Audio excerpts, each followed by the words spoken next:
Let's go. It is Saturday night in Death Valley. I have got one stat that you should be excited about if you're an Ole Miss fan or if you're an LSU fan, because we're going to talk about something called trends, if it means anything, and we're also going to run through the entire weekend in SEC football. So I need some energy. I don't care if you're watching on Twitter. I don't care if you're watching on Instagram. I don't care if you're watching on Facebook. I don't care. Well, I actually do care a lot if you're watching on YouTube. I need your score predictions right the frick now. Let's get to it. It's Power Hour LSU. PHL, extra little bit of swag, an extra little bit of taste.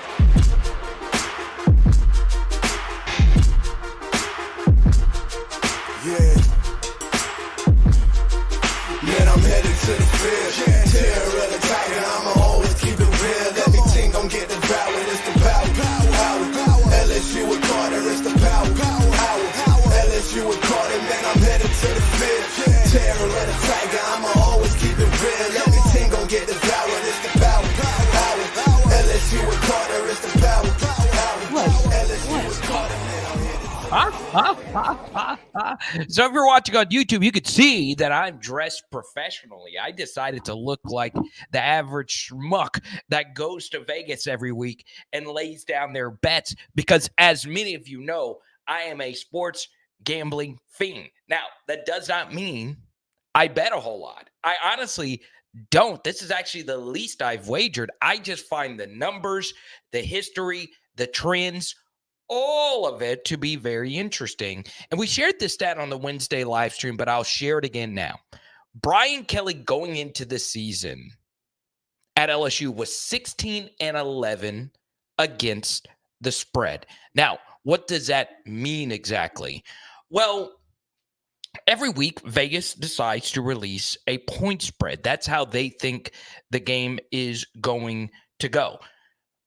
Not necessarily, okay? That's kind of sort of how they think it's going to go. They release a point spread to have an even amount of bets on both ends. So going into this game, Ole Miss is a 3-point favorite. Now, it's fluctuated some, but Ole Miss is predicted to win this game by 3 or more. So if you're predicting Ole Miss to win the game, they've got to win by 4 or more points. If LSU loses by 3 or less, so on and so on, you still win the bet. Or if LSU wins outright, you win the bet. Now, if you do a money line bet, it's just a straight up win or loss thing, and it gets into a slippery slope of all these different sports gambling terms. But what sports trends can tell us is how things have gone against the number this year for both teams. LSU against the number has been mostly good, and it's mostly a good sign as a coach if you have a good record against the spread. That means all these analytic experts who set these lines every week, they are expecting you to do one thing, and you outperform it. You beat the spread. So 16-11 against the number is really good. However, LSU this year is 1-4 against the spread, where Ole Miss is 5-1 against the spread. And LSU, of course, are 3-point underdogs. So if that trend were to continue, Ole Miss would not only win the game, they will win by 4 or more points. Now, does that mean that that's necessarily how it's going to go down on Saturday night in Death Valley? Not in the freaking least bit. But I do want to share this stat from Ryan Coyle. I thought it was very interesting.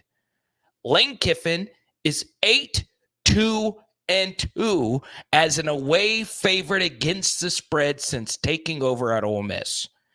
8-2-2. Okay. That's pretty daggum good. It's pretty daggum good in two different ways. The first is Ole Miss is not a great program. So the fact that they have been favorites this much on the road is a little surprising to me. I don't know if this is entirely accurate, if they've even played 12 games under Lane Kiffin where they have been against the spread favorites. I doubt that that's actually true. So I have some skepticisms about this, but he could be right. Nevertheless, let me make sure he's not some troll account. No, it doesn't look like he is a troll account at all. That showed you that Lane Kiffin on the road has been really good as a favorite. But then you get into a stat like this from Mikey Matuk. Shout out Mikey, center fielder, legend. You see that Brian Kelly is 20-3 coming off a bye week, and he's 12-0 in Tiger Stadium at night, including, of course, the legendary 2022 Alabama game. All right. Now, this has been one thing that people have held over Brian Kelly's head. Someone convinced me if LSU can beat Ole Miss when Brian Kelly has won one big game, of course, that being 2022 Alabama, and he's lost all the other big games at LSU. Okay, this drives me insane. This drives me absolutely insane when people move things around and say that this is a big game or this isn't a big game. Folks, every time you play a Power 5 team this season, it is a big game. You had what everyone considers to be the worst team in the SEC. You could have polled everybody before the season. Who is the worst team in the SEC? Everybody would have told you Vanderbilt. And if you would have polled everyone, who is the best team in the SEC, everybody would probably say Georgia. Okay? They would tell you Georgia. Well, Alabama beat Georgia. And most people would have Bama in the top 3. Nothing is sacred this year in the SEC. Brian Kelly also won a big game versus Missouri last season. I don't know why people want to continuously jump over that great Missouri team last year. They held it against Jaden Daniels and the Heisman that he didn't win a big game when Missouri went 11-2 with a bowl win over Ohio State. Everyone always skips over that game for whatever reason. So Brian Kelly can win big games. And guess what? I am okay when you lose big games. I'm okay with it to a certain extent.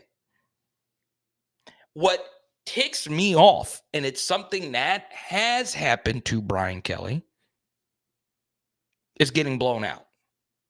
We have gotten blown out probably far too many times for one to be truly comfortable with how things are going at LSU. But guess what? Blowouts happen. All right? I don't like getting blown out. I really do think that is something. Losing close is somewhat justifiable. But the only way that I'm truly going to be ticked off on Saturday night is if we get blown out and if we allow Ole Miss to score on us with little resistance. All right? I am not delusional LSU fan that thinks we're going to win every single game or that Ole Miss is truly a step down from us. They are. Historically, I think even Ole Miss fans would say that. But in terms of raw talent and blue chip ratio, these teams are equal. Yeah, you heard that right. They are equal. The only area where I see a significant talent gap in raw recruiting ranking would be on the offensive line. Other than that, this is an equal game. They probably have a higher blue chip ratio on defense than us. They probably do. So if Ole Miss beats LSU on Saturday night, I'm not saying I'm okay with it. I'm not saying that I won't be mad. But what I will tell you is it wouldn't shock any one of us if we were to lose Saturday night. Now, as many of you know, we did something a little bit different. I dropped a surprise film study breakdown, LSU versus Ole Miss, on how I think this game is going to go down. Do I think LSU and Ole Miss is a game where Ole Miss is just going to run it up and down our throats through the pass and the run, I do think it's plausible. I do. I really, really, really do. Ask yourself this question with this Ole Miss offense. And look, Blake and I went at it on his show earlier this week. He thinks going into this game that the Ole Miss offense is a little overvalued. And there is a lot of data that kind of backs that up, including having an unreal soft start to the schedule. And then obviously having their issues these past couple of games. 27 points versus South Carolina. And then, of course, the week before, getting shut down by Kentucky. But what do we know about Kentucky? Kentucky's not played a bad defensive game this season. They held Georgia to 13 points. Maybe Kentucky's defense is that good. And it's not as if Kentucky's defense being good is necessarily a surprise. Everyone knows they probably have the best DT in the SEC. And I think anyone with a pulse would recognize they have a top 5 defensive line in the SEC. So maybe the Ole Miss offense just was punched in the mouth because they played bottom 100 defenses basically.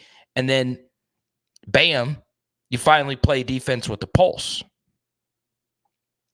And then the South Carolina game, I thought was fine. You know, the health of Trey Harris really does change things for this game in particular because we don't have a guy on our team that can guard Trey Harris. We do, however, have guys on our team that can guard everyone else.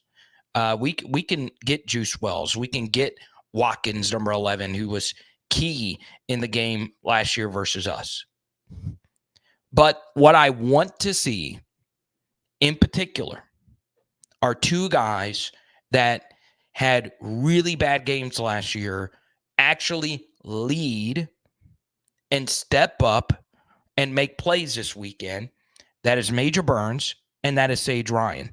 Not only do they have experience versus Lane Kiffin, they have multiple years of experience versus Lane Kiffin. I mean, both of these guys have played him. You know, Sage has played him 3 times now, and Major Burns has played him twice. Can we get these guys to step up, communicate, and pass off routes? One thing that the Ole Miss Rebels force you to do is you really have to think. You've got to think. You've got to process information quickly, and you also cannot be fooled. And this part of the film study, which I released on Twitter earlier today, shocked.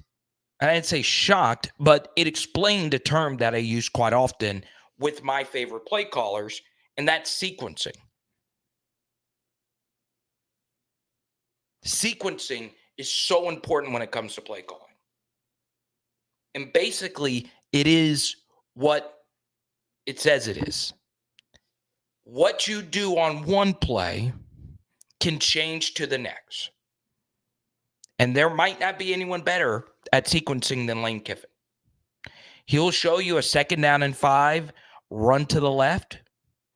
And then on 1st down, call a completely different play. And then on 2nd down, show the exact same play, but run something different out of it. That's sequencing. Sometimes it's not. So some people think sequencing, it's effective only when you do the plays back to back. Sometimes the sequencing of a play call is better served running it one time in the first quarter and then running it one time in the fourth quarter. Arkansas actually did this versus Tennessee, and it worked. And the funny thing is the design of it worked. The players failed to execute it, right? And that obviously fires up an offensive coordinator more than anyone else. But the best OCs sequence. And what you have to do when you play these teams is do your job. Every single coach, when there is a defensive catastrophe, what do they say? They say, do your job. Okay? You better believe, Mystic Rain, we are very much relying on Major Burns in this game.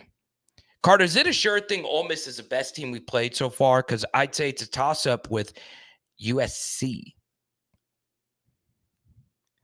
South Carolina? No, I'm just kidding. Yeah, well, the Trojans haven't really looked that great, obviously, since we played them. And, they lost to a quarterback who threw for 30 yards. So I would say the Rebels, if they played USC today, that they would probably be on a neutral field. They would probably be 4.5-point favorites. I think that's about where they would be. Okay. But are they better than USC? Well, we won't really know until USC plays a really good Penn State team this year. And like I said, one thing I'm really excited about in college football is a lot of these older, a lot of these vintage college football brands are really good this year. Or they have a resurgence, right? Miami, Nebraska, Tennessee, Penn State. It's good, man. Good in particular for our old timers. Right? USC right now 3-2. They lost to Minnesota last week. The thing that's interesting about USC is offensively, they've not really exploded outside of one game this year where they put up 48 points versus Utah State. Now, they did put up 38 on Wisconsin. That Wisconsin team, of course, has been reeling. They lost their quarterback for the season in week 2.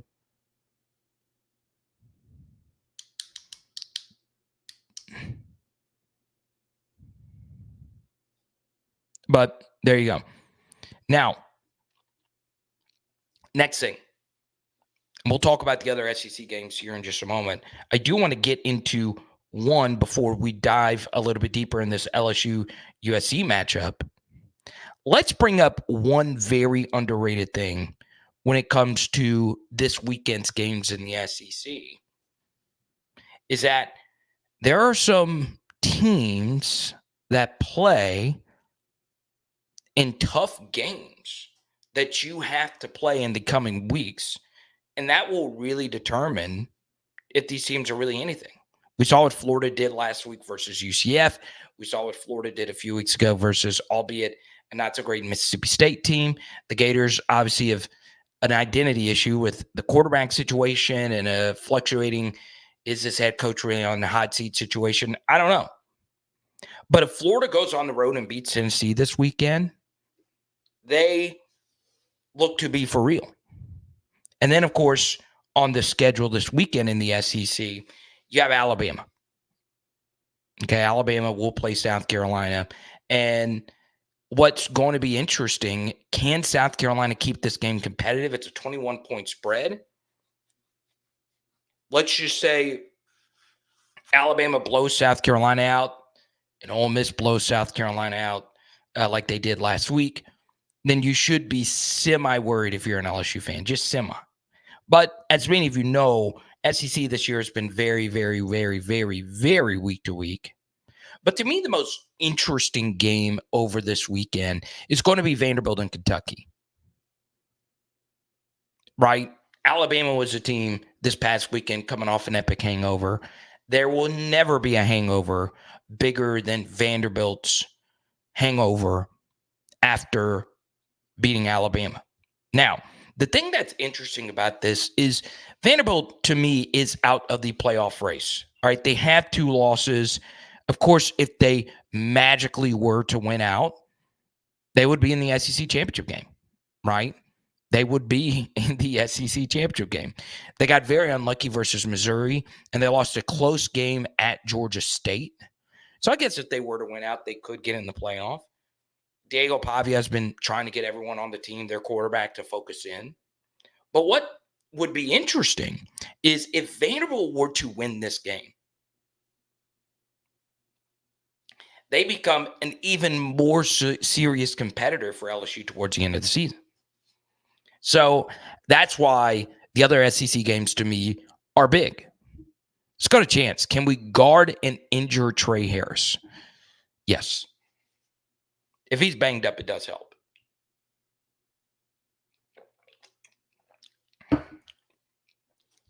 Dart has force-fed him quite a few times this year.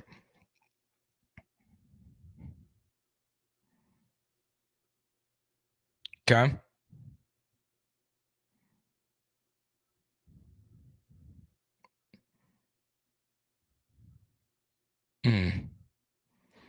Let's see. I want to chat just a little bit about the Tiger Stadium atmosphere. All right. So we had our guest on who was there for South Alabama a few weeks ago, Michael Barkley, the CFB campus tour expert. Right. He goes to about 7 stadiums per week. And this guy is ridiculous. Tiger Stadium is going to be absolutely electric. This kind of feels like something, right? I understand nothing will ever get bigger when it comes to Tiger Stadium than Alabama coming to town, right? And there's a lot of different reasons for it. But Ole Miss, especially with how the game ended last year, is going to be straight fire. First night game in Tiger Stadium, first SEC game in Tiger Stadium, also potentially the first Chris Hilton sighting in Tiger Stadium. Whatever the case may be, whatever excites you the most about this weekend, understand that the home field advantage will be there. And a home field advantage at night is crazy. Now, why do I bring that up? Well, the worst position to play on the road, to me, is offensive line. I will never, ever get off that opinion. Defensively, not really a whole lot changes for you on the road because, look, do you have the crowd noise advantage at home? Yeah. But defensively, you're rotating in and out. Right? You're in different positions throughout the course of the game. For an offensive lineman, though, you're playing every single snap. Communication is a huge, huge part of your job, especially with simulated pressures, twist stunts, and all of that. And you're the biggest, most out of shape guys that play, and you play every single snap. And Ole Miss does run a lot of Wildcat with a 300-pound defensive tackle at Wildcat quarterback. So they'll do that 2 or 3 times at short yardage and in the red zone. So your offensive linemen are literally playing the most snaps. Tiger Stadium needs to be loud and proud because I actually do watch and do film studies on other schools and other teams on Power Hour SEC. And a lot of you also watch other SEC games. And with LSU on the bye week, quite a few of you probably watched that Arkansas-Tennessee game. 5 million people did. It was one of the highest rated games of the weekend. Herbie and Fowler on the call. 5+ million people watched that. And I will say this to your face, the same way I said this on both my Arkansas and Tennessee shows on Power Hour SEC. The difference in the game was the crowd. Because in that game, Campbell, number 74, the right tackle for Tennessee, played terrible football. And he is not a bad football player, but he was atrocious. He couldn't hear the snaps. He was getting slow starts off the ball. He couldn't block twists. He was getting beat off. I mean, he was losing every type of rep. But as much as it pains me to say it, LSU transfer Lance Hurd, coming off multiple games of injury, was even worse. He was even worse. Got beat all night long, in particular later in the game, which makes a lot of sense because he's not been playing, not in game shape probably. he got very tired, and they were slow coming off the football. Now, after watching Ole Miss's offense and putting together the film study from earlier today, the weakness of that group is up the middle. I think their offensive tackles are okay. I don't know any of these guys by name, but what I can tell you is the middle of their offensive line really struggled. And I mean really struggled. And look, Jackson Dart, he is definitely a quarterback that can throw over it. He doesn't mind throwing with pressure in his face because he's had to. You can go and watch all the South Carolina completions for yourself. There were a lot of guys in his face as he was throwing the football. Now, some of it was because of the play design and the longer developing nature of it. But I really want everybody that's going to the game this weekend to hear me out. It is going to be imperative that you are loud, and it's going to be imperative that you stay till the end. Well, I got to beat traffic.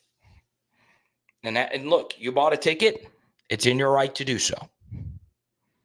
But you don't have to, you can't blame the weather. You cannot blame the weather this time. That excuse is sayonara, out the door. But I got church in the morning. God will be there. Not saying church isn't important, but guess what? God is with you at all times.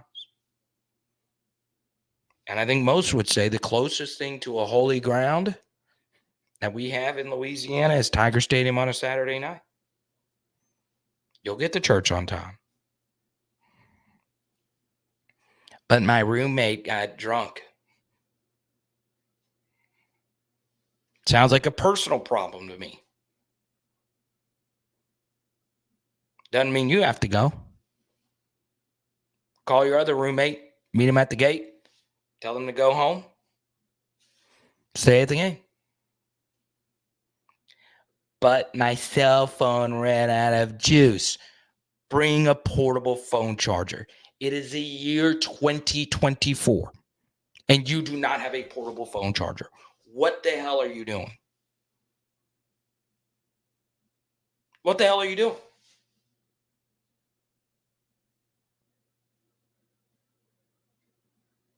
But I'm tired. Really? You're tired? Well, guess what? Sit in your seat and take a damn nap and get your ass up for the fourth quarter. But I want to go to Fred's. What? Fred's is packed. You go in there and buying 2 Bloody Marys, Fred's is going to get theirs. You don't have to help them. They want your ass to stay at the game. They're packed enough.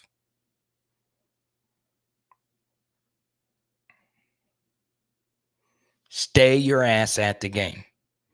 You don't have Brady Baker to blame getting your ass cooked like you were in the UCLA game. There's none of that. But it's dangerous at night to go home. Really? It is. But wouldn't you think being safer walking back to your car would be when everybody's leaving at the end? I mean, you hear every last excuse as to why people leave early. Sun, heat, I get it.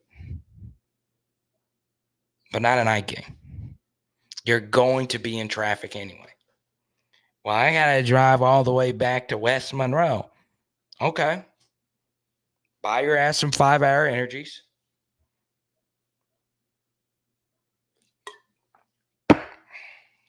And listen to the PHL postgame show.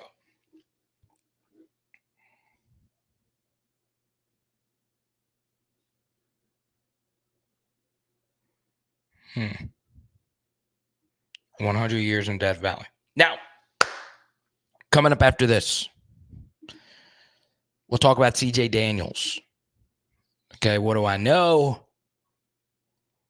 We'll be right back. Book your 360 spin booth experience today with Zion Imaging. Yes, that's my buddy Jaron Thomas who started this venture years ago. And look at the smiles on these faces. This state-of-the-art photo booth is so incredible. I work in the wedding and event industry, and anytime I see a 360 photo booth, it takes your event, whether it's a reunion, a wedding, a conference, no matter what it is, it takes it to another level. Give them a follow on Facebook.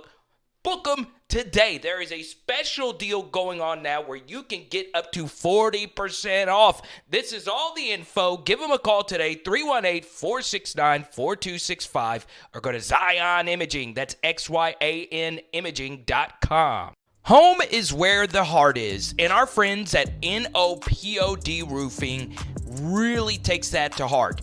504-810-8744. Give them a call today for all of your roofing needs. And one of my favorite things about NOPOD Roofing is their versatility. They not only do roofing, they do siding, they do painting, they do tree removal, fencing, anything home improvement. Our friends at NOPOD will get you straight.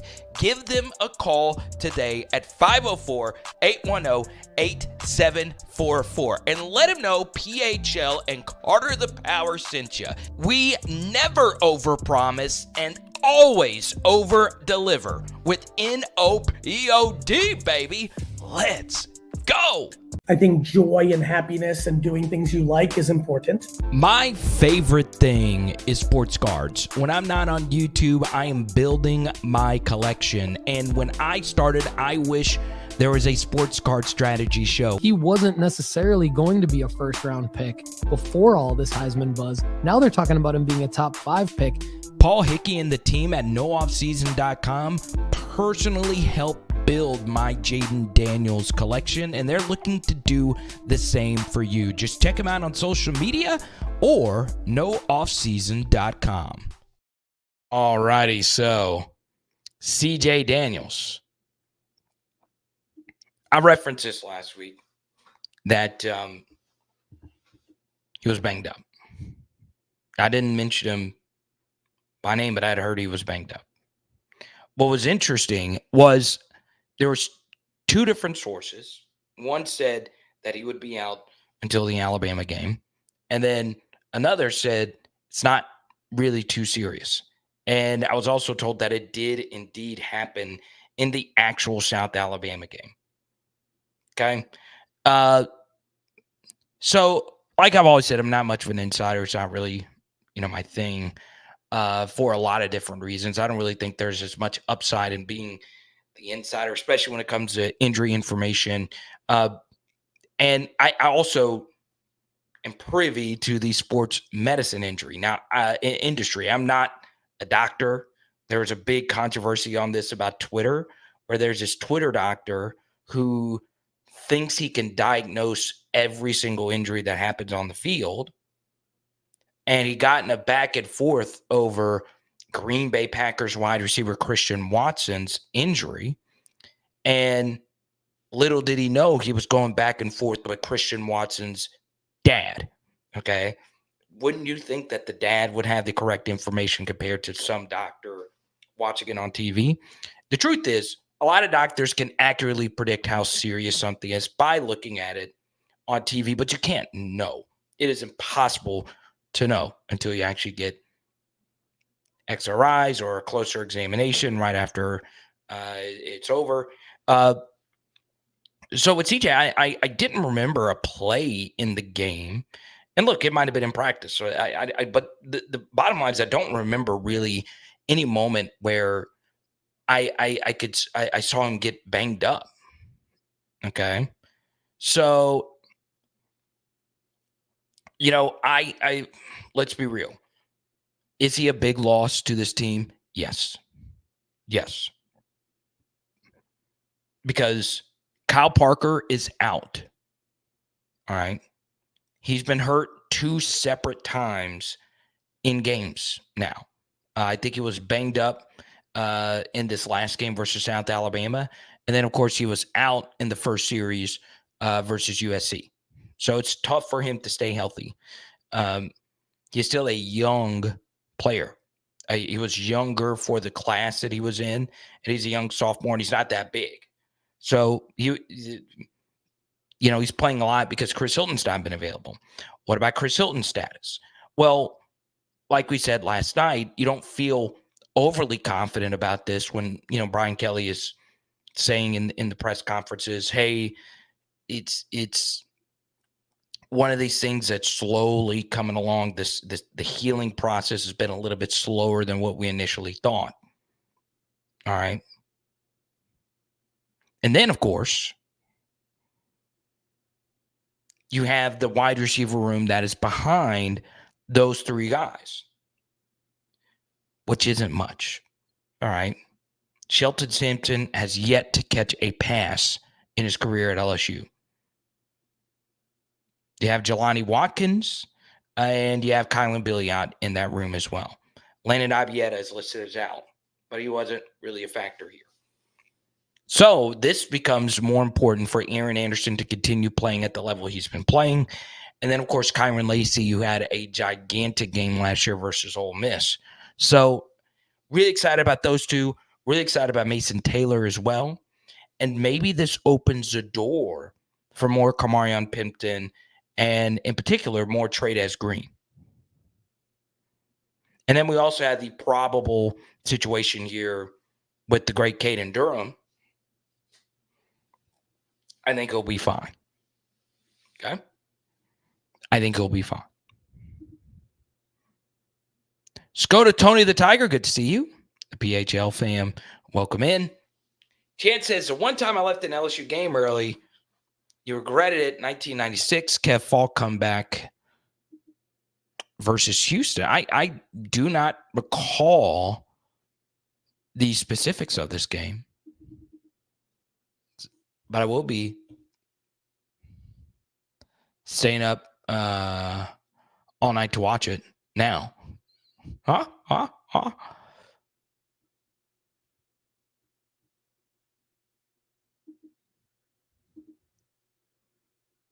Let's see. Game day guest picker is Caitlin Olsen from Always Sunny. Is that the show? Always Sunny in Philadelphia?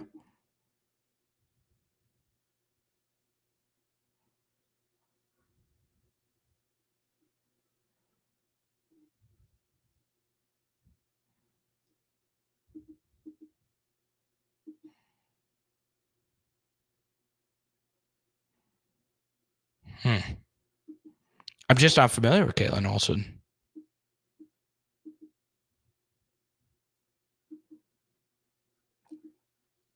You tell me. Uh-oh. Lee Master Blaster. What's up, Tony? Tony. I love it.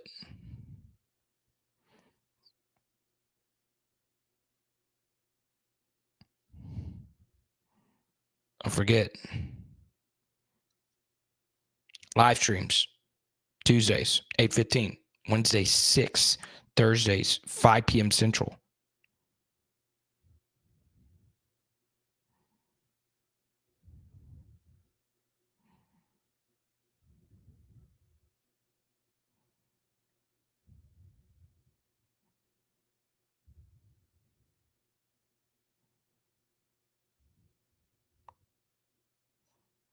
Let's go.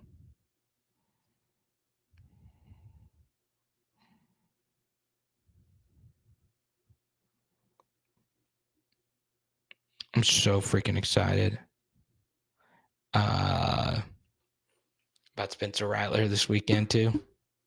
I'm excited to see what he's got, man. Could just be that I've always kind of been an anti-Derek Carr guy. Do I think Spencer is going to succeed? Odds are against him. Chance says I see almost all national media picking Ole Miss.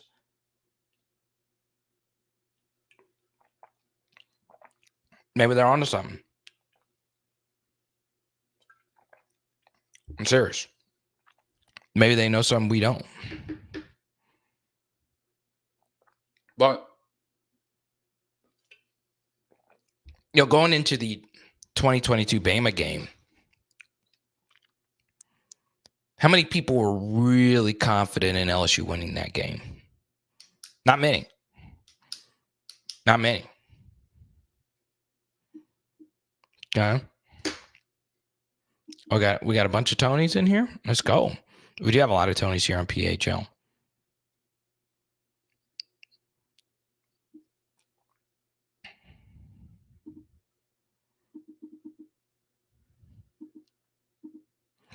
But I'll also say this about Trey Harris not being there. Is you could have a Ewing theory situation where, yes, Ole Miss, if they're going to truly win the national championship, they need Trey Harris. But for a one-game sample, maybe that opens up Jackson Dart just a little bit into throwing to other guys. Because, look, this effect can happen to a lot of quarterbacks where you have one prodigiously talented receiver and you just force feed them over and over and over again.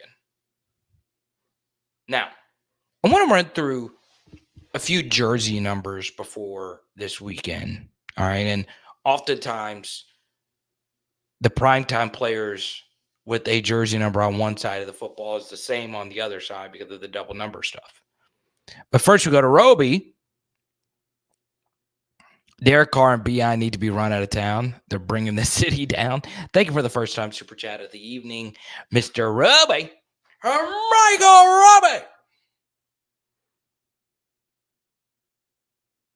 I thought it was interesting when Fear the Brown, one of my favorite Pelicans writers, he said, your starting lineup could very well feature Herb Jones as the center, as a 5 in the small ball revolution, right? So Herb Jones at the 5, Zion at the 4, and then obviously Brandon, Deontay, and CJ as your guards. And Trey coming off the bench, Alvarado coming off the bench. Everyone always talks about with the Pelicans, everyone's talking about now, the Pelicans don't have a center. It is what it is. Now, I do think, though, the key players for Ole Miss, these are the jersey numbers you need to know. Obviously, Jackson Dart wears number 2. Number 2 on defense is also big. Walter Nolan. All right. That's their DT. Now, number 15 on defense, Ivy, is a good player. Number 1 on defense, Princely, an edge player, is also a really good player. Now, we go throughout that offensive side of the football. 11, Watkins is one of their key receivers. 3, Wells, the transfer from South Carolina, is another one of their good receivers, Juice Wells. And then you have number 86, Prescorn, their tight end, who's been really good this year. Okay, so Prescorn, really good football player. 54 on the line, though, is exploitable over the middle. Just FYI. Okay? We go to the Blaster with the super chat. Carter, my man, Chris Hilton is good to go for this game. What are your thoughts on the impact of him playing? Once again, I am not going to say he's playing until I actually see him dressed out. That's just how it is. Like, I just will not say. I have seen the injury report. I've seen the probable question. I mean, with him, it's when he dresses out is when I'm going to expect him to play. Okay. Now, the impact of him playing probably isn't going to be as much as one would think because it is his first game back. And if he is, coming back from injury, maybe it's going to take him a little while to shake the rust off. But him and Garrett, of course, have good chemistry, as evidenced in the Wisconsin game. He also got open on other plays in that Wisconsin game, and he was just missed. And I think you could see Chris have that game. Now, what makes it interesting is we talk so much about the demons being exercised for the Ole Miss defense, or the LSU defense versus Ole Miss. Okay. However, we're not talking about Chris Hilton. First quarter, huge drop where Jaden threw probably the best post he had thrown all season.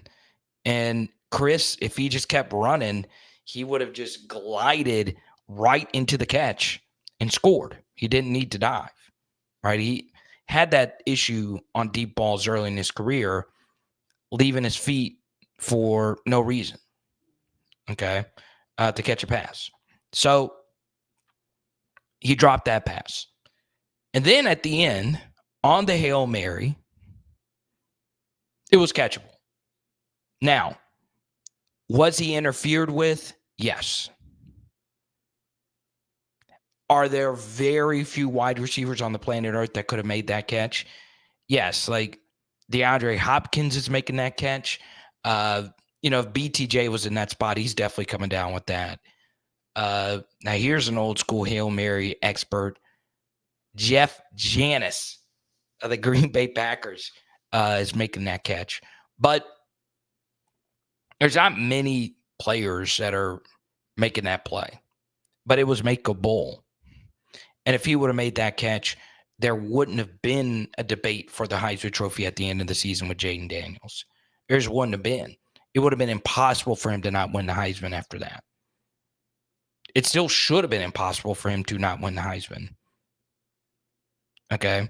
But I'm telling you right now, if Chris would have come down with that, knowing LSU's history with these miraculous plays, and when it comes down to LSU athletics, now baseball more so than football, because LSU baseball doesn't make sense. It's not even a real sport. It's a lot of talent mixed with witchcraft. That is the magic of LSU baseball fandom. Okay, they have had the most exciting endings of any college team I think I've ever seen. Okay, but LSU football, obviously, you have the Bluegrass Miracle, you have 3rd and 17. There's so many of these crazy, crazy endings, some of which did not go in LSU's favor. But if Chris Hilton makes that catch, I mean, dude, we're telling our grandchildren about that play.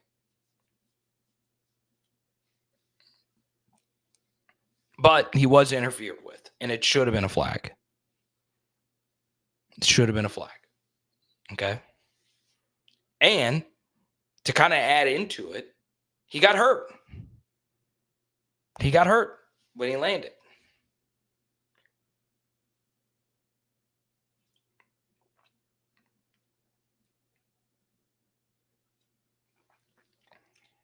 But that's how ridiculous Jaden was. That's how ridiculous he was, man.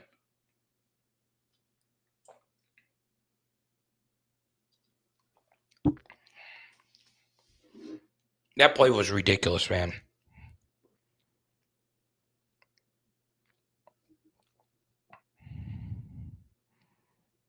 All right.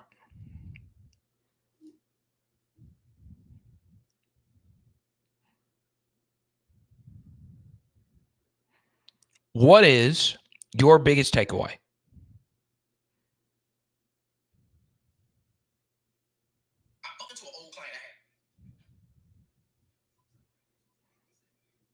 What is your biggest takeaway or your biggest lock for this weekend in college football? A lot of people are billing this as such a crazy weekend.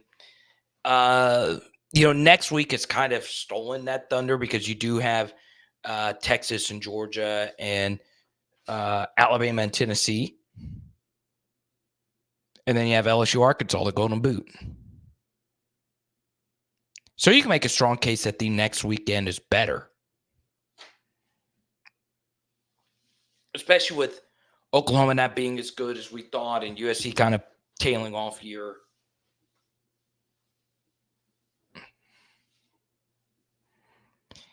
Yeah, Heupel's had some issues with Florida, right? What was it? 3 years ago in Gainesville, Emory Jones kind of just ran away with it. And then 2 years ago, Anthony Richardson mounted like a crazy comeback versus that legendary 2022 Tennessee team. And then last year, they just got the brakes blown off of them as 9-point underdogs.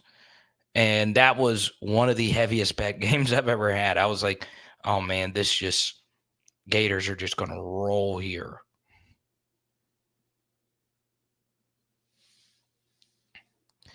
So Florida could get interesting.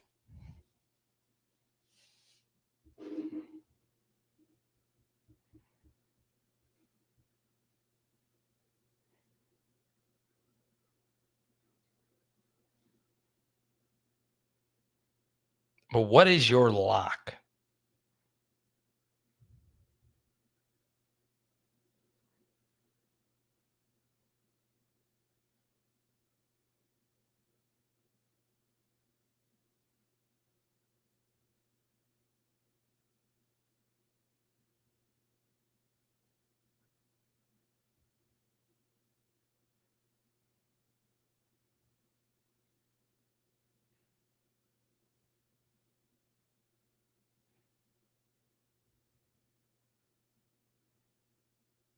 The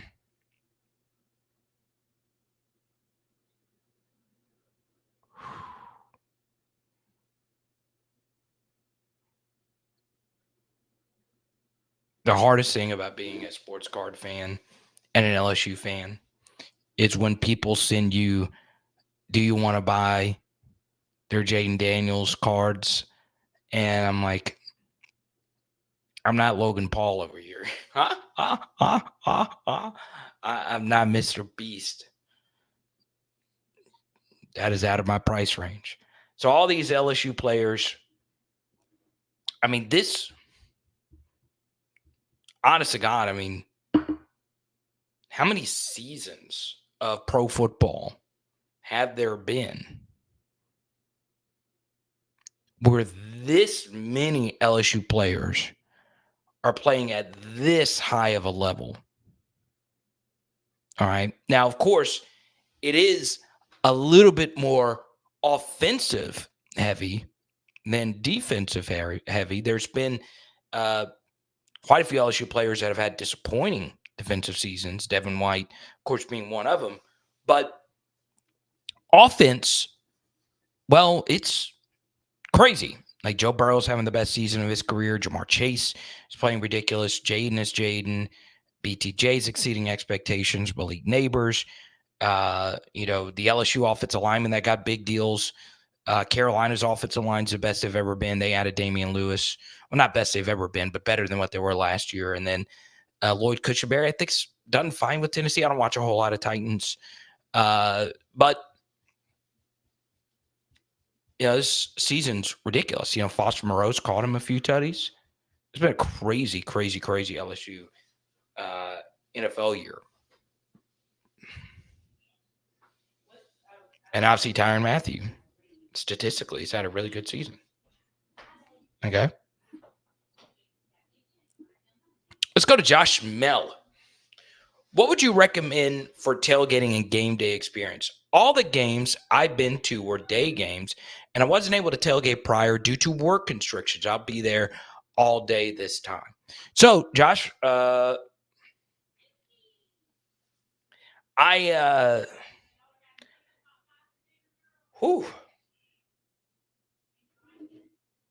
me see.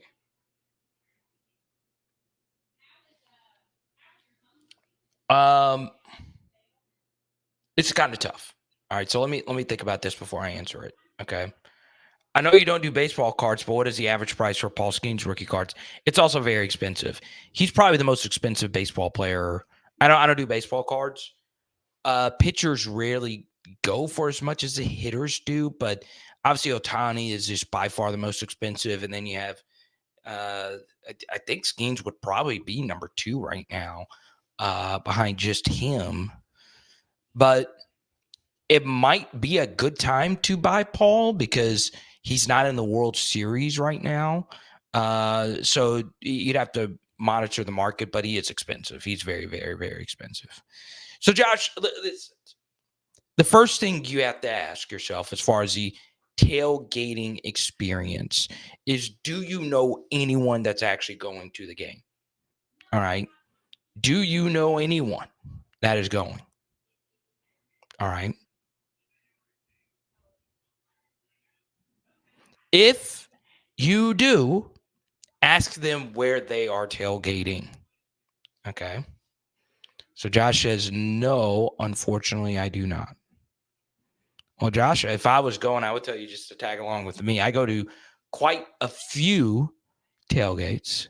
So I will do this for you, Josh. Okay, Josh. Let me ask you this, Josh. How many people are you rolling with? Let me see what I can get working for you here. Is it just you and your son, you and the wife, you and the family, daughter, uncle, brother?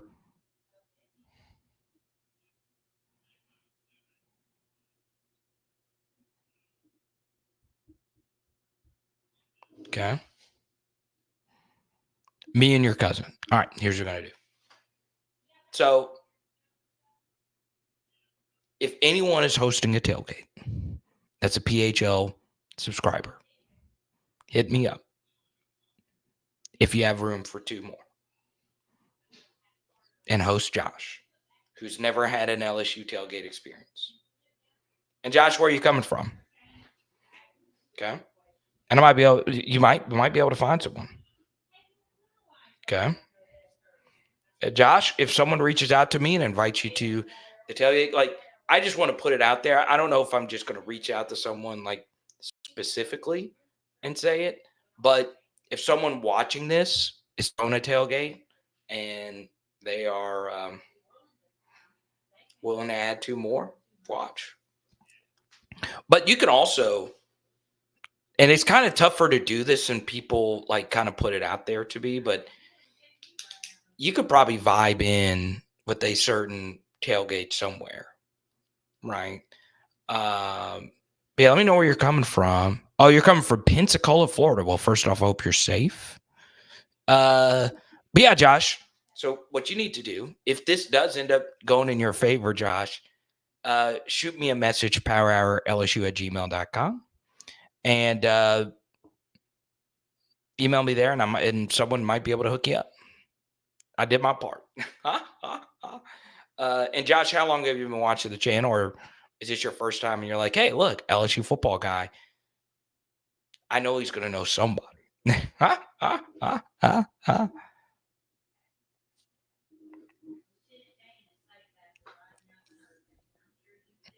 Everybody at the bar at Temps.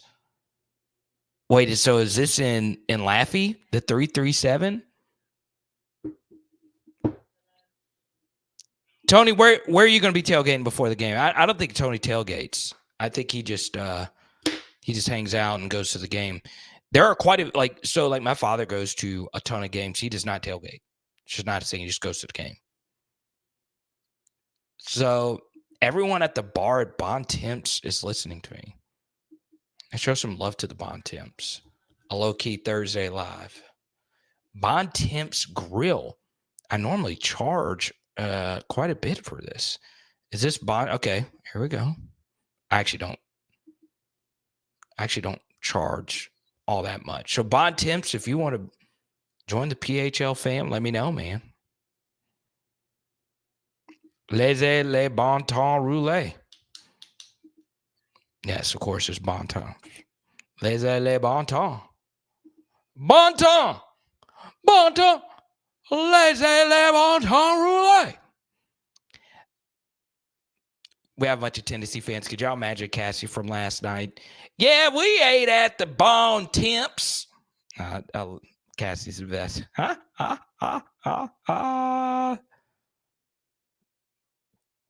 All right. So what are we ordering here at Bon?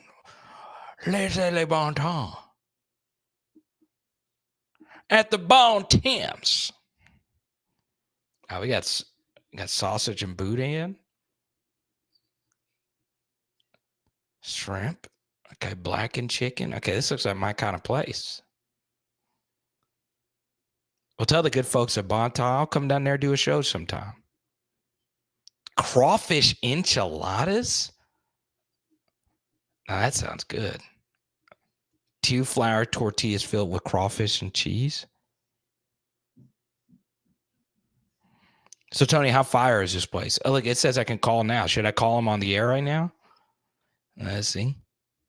Cream brulee cheesecake. I love it. Now, here's what we're going to do. Since this is making me hungry because I'm a chubby young man, in the next 5 to 10 minutes, I'll answer as many questions as we possibly can. I'm going to try and find one of our PHLers a tailgate to go to.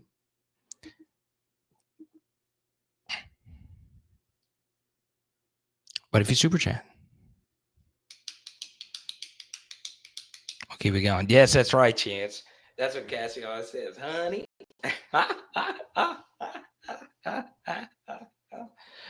We're going to the Bon Temps. Am I ordering for everyone? Yeah.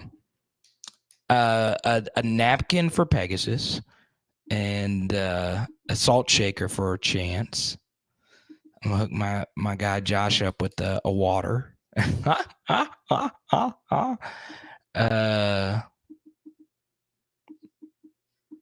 Yeah, Bonton, hit me up, man.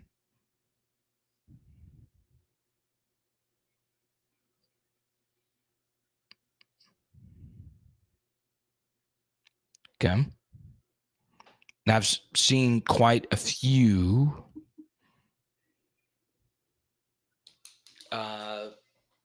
talk about Ole Miss's defense and the sack rates and stuff. LSU has a low sack rate in the SEC per SEC StatCat. Garrett Nussmeier has not only low sack rate, low pressure to sack rate. Okay. We will be fine offensively. We will be. And Caden Durham, we trust. And Mason Tyler, we trust.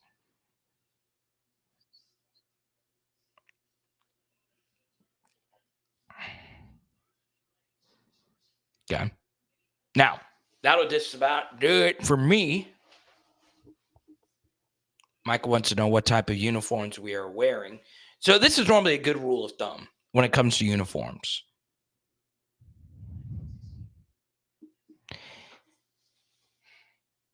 If it's a big game, LSU is going to be wearing gold helmets, white tops, gold pants.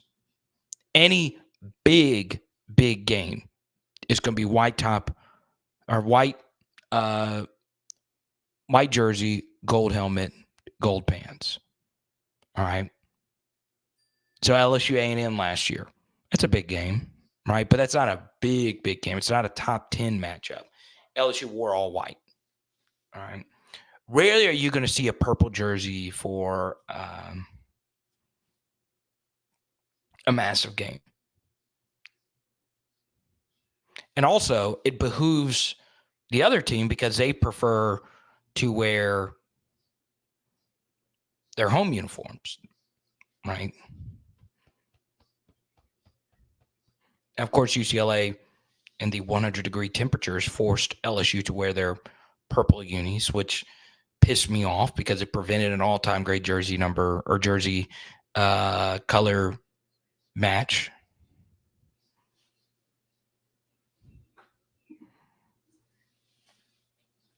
I love how Pegasus spelled Mason like Mason Smith. I like it. Shout out Mason. Shout out Dr. Morgan.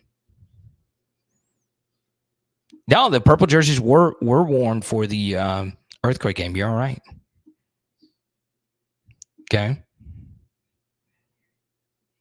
But yes, I would lean more towards Mason Taylor going to the NFL than coming back because you really would have to ask the question, what else would he need to prove, and what else could he do based on what he's already done up to this point to improve his draft stock anymore? And honestly, there's nothing. There's really nothing. Okay. He's getting even more vertical on passing attempts.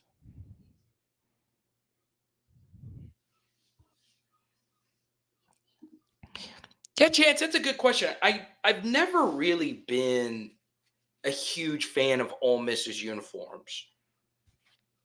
I just haven't. The red, white, and blue uniforms have never really like done it for me. And I know like a lot of people can say, well, you're unpatriotic. No, it has nothing to do with that.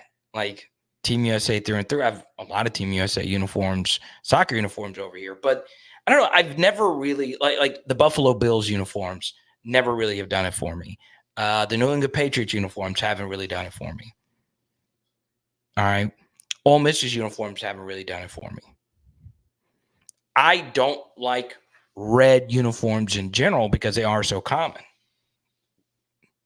But I guess if I had to choose, it does seem, Chance, we have played Ole Miss quite a bit when they've worn the light blue. Like the last 2 times we've played them, they've worn the light blue. But I don't know. TT, what's good? What's good, bro? All right, we'll take a few more before we get out of here.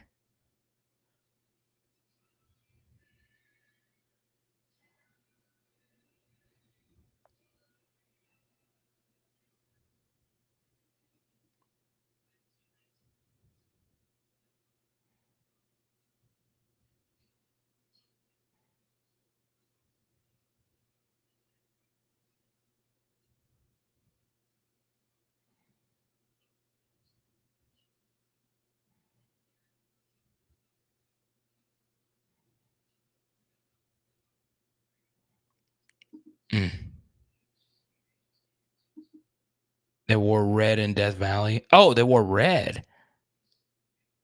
They did. They did. So why am I thinking light blue? I don't. The funny thing is, I have this photo of Harold Perkins sitting over Jackson Dart, and I've had it out, but I just stored it. I've looked at that photo for so long. Why would I think? I don't know. I'm an idiot. That's why I have you guys. Eli Manning wore navy blue. That Jamarcus Russell game in Tiger Stadium was navy blue as well, right? The Patrick Willis game where you scooped Justin Vincent. So there you go. Now, don't forget, pregame, halftime, postgame shows. If you want to support me right now, guess what? All right. This is honestly very, very, very simple to do. If you've not done this already, please go watch my film study. LSU versus Ole Miss. How to stop Jackson Dart. And on Patreon, we have the full Patreon breakdown. LSU's offense versus Ole Miss's defense. There is a run concept that I think Joe Sloan should use versus his Ole Miss defense that I think works well and works against some of the strengths of the Ole Miss defense. And guess what? It's free on Patreon until the morning. Okay, then it'll lock up just for the paid subscribers. All right. So please, it is free. But if you pay, you get access to the Discord, you get a Joe Burrow card in the mail, you get my extra film studies, my game grades, all the extra lanyap. Okay? It is. Pow. Out.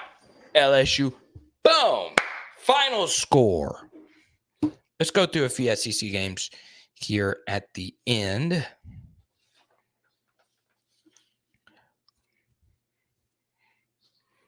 Alabama blows out South Carolina. Tennessee wins versus Florida ugly. Kentucky beats Vanderbilt. Okay, we'll do that.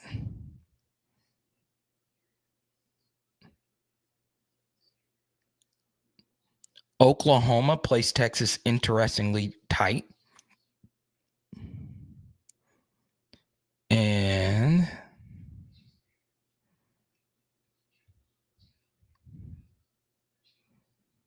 LSU Ole Miss play a legendary game. Final score, LSU Ole Miss. Tigers 37, Ole Miss 35. Let's get weird. Game-winning 2-point conversion in overtime to